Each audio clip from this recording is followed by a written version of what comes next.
Dr. Jesse John, Assistant Professor, Department of Anatomy, and Jyoti Vidyavit Women's University, Jaipur. And today we will discuss anatomy of the anterior abdominal wall. Namaste, Hamisha Pushravatiya. First, we will see what content meet the anterior abdominal wall. These are the skin, superficial fascia, deep fascia, muscles, extraperitoneal fascia, and parietal peritoneum. You can see all the layers that is arranging here in this picture.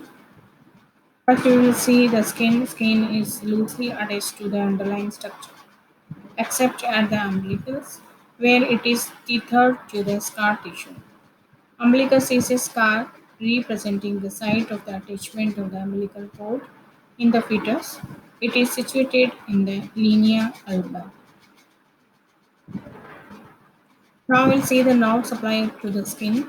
Cutaneous nerve supply to the anterior abdominal wall is derived from the anterior rami of the lower six thoracics and the first lumbar nerves. The dermatome of the T7 is located over the gyphoid process, and dermatome of the T10 includes the umbilicus, and the L1 lies just above the inguinal ligament and the symphysis pubis. So you can see all the dermatomes described here, and you can see in this picture that is of the thorax and abdomen. Now we'll see the blood supply of the skin. The skin near the midline is supplied by the branches of the superior and the inferior epigastric arteries, and the skin of the flanks is supplied by the branches of the intercostal arteries and lumbar arteries and deep circumflex iliac arteries. So you can see the innervation of the skin of the anterior wall. Now you can see the blood supply of the skin of the anterior abdominal wall. Now you will see the veins. The venous drainage passes above mainly into the axillary vein via the lateral thoracic vein and below into the femoral vein via the superficial epigastric and breech-saphenous vein. Now you will see the superficial fascia, and it is again divided into two layers, that is the superficial fatty layer and we call fascia of the camper, and deep membranous layer that is called scapa fascia. So the one is fatty layer, the second is the membranous layer, and one is called the fascia of the camper and the second is scapa fascia. Fatty layer is continuous with the superficial fat over the rest of the body and may be extremely thick or more in the obese patient. Membranous layer is thin and fades out laterally and above, where it becomes continuous with the superficial fascia of the back and the thorax, respectively. Now we will see the deep fascia. It lies immediately deep to the membranous layer of the superficial fascia and the muscles of the anterior abdominal wall consist of three broad thin sheets. So these are, we will see they form the exterior to the interior. These are the external oblique and the internal oblique and transversus abdominis. On either side of the midline anteriorly is, in addition, a wide vertical muscle that is called rectus abdominis. So we can see in this picture the abdominal muscles.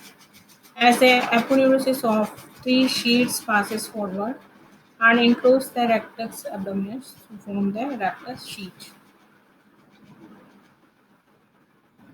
So here we can see the rectus abdominis muscles, and all the aponeurosis of these three muscles enclose the rectus abdominis muscles and form the rectus sheet. Lower part of the rectus sheet might contain small muscles that is called pyramidalis muscles. Now we will see the muscles, that is the external oblique muscle. It will take the origin from the outer surface of the lower 8 ribs and fan out to the and insertion. It will take the insertion into the gyphoid process and linea alba, pubic crest and pubic tubercle and the anterior half of the iliac crest. So these are the external oblique muscle. You can see the origin and insertion of the external oblique muscles. A triangle-shaped defect in the external oblique aponeurosis lies immediately above and medial to the pubic tubercle, and this triangular-shaped defect is called superficial inguinal ring. Spermatic cord passes through this opening and carries the external spermatic fascia from the margins of the ring. So these are the superficial inguinal ring. Between the anterior superior iliac spine and pubic tubercle, the lower border of the aponeurosis is folded backward on itself and forming the inguinal ligament. Internal oblique muscles, it will take the origin from the lumbar fascia, anterior two-thirds of the iliacus and the lateral two-thirds of the inguinal ligament, and it will insert into the lower border of the lower three ribs and the posterior cartilage and the gyphoid process of the linea alba and the symphysis pubis. So these are the internal oblique muscles. Here you can see the external and internal oblique muscles. Now is the transverse muscles that will take the origin from the deep surface of the lower sixth rostral cartilage, lumbar fascia, anterior two-thirds of the iliacus and lateral third of the inguinal ligament. And it will take the insertion into the gyphoid process and linea alba and the symphysis pubis. Here you can see all the muscles, the external oblique muscles and the internal oblique muscles and transverse abdominis. Now we will see the rectus abdominis. This is the only vertical muscle in the anterior abdominal wall, and it is a long strap muscle that extends along the whole length of the anterior abdominal wall, and it is bordered above and lies close to the midline, being separated from its fellow by the linea alba. Rectus abdominis muscle is divided into distinct segments by the three transverse tendinous intersections. One at the level of the gyphoid process, and the one is the level of the umbilicus, and one halfway between these two. So these are the linea alba. These intersections are strongly attached to the anterior wall of the rectus sheath. Now we'll see the small muscle that is called pyramidalis. The pyramidalis muscle is often absent and it will take the origin from the anterior surface of the pubis and insert into the linea alba. It lies in front of the lower part of the rectus abdominis muscle. Now we will see the rectus sheath. Rectus sheath is a long fibrous sheath that encloses the rectus abdominis muscle and pyramidalis muscles if it is present in the body, and it is formed mainly by the aponeurosis of the lateral three abdominalis muscle. So you can see how it is formed, the rectus sheath. Between the costal margin and the level of the anterior posterior iliac spine, the aponeurosis of the internal oblique splits to enclose the rectus muscle. External oblique aponeurosis is directed in front of the muscle, and the transverse aponeurosis is directed behind the muscles. Now we will see the function of the anterior abdominal wall muscles.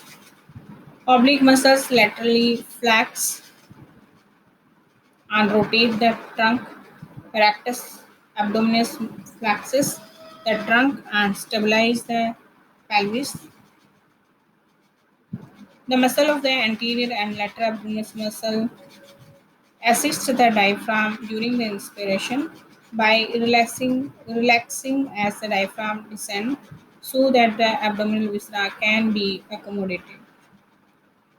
The muscle assists in the act of the forced expiration that occurs during coughing and sneezing by pulling down the ribs and sternum.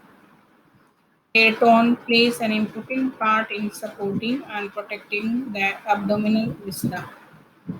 By contracting simultaneously with the diaphragm, with the gluteus of the larynx closed, they increase the intra-abdominal pressure and help in micturition, defecation, vomiting, and parturition. Now we'll see the nerve supply of the anterior abdominal wall muscles. Oblique and transverse abdominis muscles are supplied by the lower sixth thoracic nerve and iliohypogastric ilioinguinal nerve. Rectus muscle is supplied by the lower sixth thoracic nerves, and pyramidalis is supplied by the 12th thoracic nerve. Now we'll see the fascia transversalis. Transversalis is a thin layer of the fascia that lines the transverse abdominis muscle. Extraperitoneal fat is a thin layer of the connective tissue that contains a variable amount of fat and lies between the fascia transversalis and parietal peritoneum. Whole of the whole abdomen are lined with the parietal peritoneum. This is a thin serous membrane and continues below with the parietal peritoneum lining the pelvis. Now there are two suspension questions. These are explain anatomy of the rectus sheath and explain anatomy of anterior abdominal wall muscles. Thank you so much.